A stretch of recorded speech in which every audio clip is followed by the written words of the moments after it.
பிள்ளையாக்கிட்டார். என்ன ஆக்கிட்டாரு? பிள்ளை. அடுத்த வருஷம் 13ஆம் வருஷம் அவர்கள் இரத்தத்தினாலும் மாம்ச சித்தத்தினாலும். யார் அப்படி பிறந்தவர்?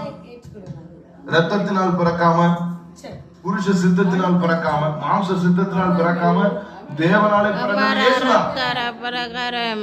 அவர் he was not born between a husband and wife. He was conceived by the Holy Spirit. A virgin conceived in by the power of the Holy Ghost. பரிசுத்த ஆவியால் கருதரித்து பரிசுத்தமாக பெற்றெடுத்தவர். அவர் இரத்தத்தினால் பிறக்கவில்லை, மாம்ச சித்தத்தினால், புருஷ சித்தத்தினால் பிறக்கவில்லை. அவர் தேவனாலே பிறந்தவர்.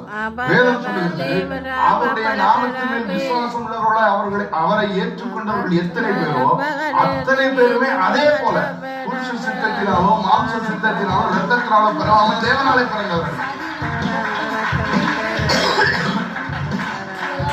அத்தனை பேர்.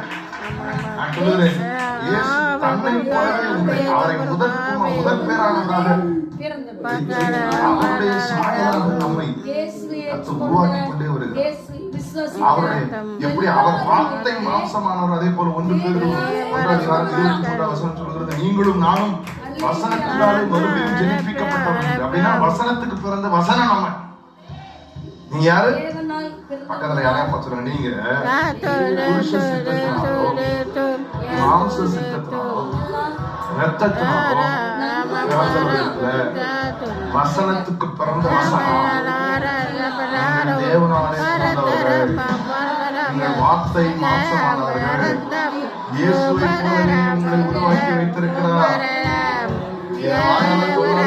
தேவனுடைய ராஜ்யத்தை சுதந்திரிக்க முடியாது. மாம்சமும் இரத்தமும் ராஜ்யத்தை சுதந்திரிக்காது. மீண்டும் சொல்லுங்க,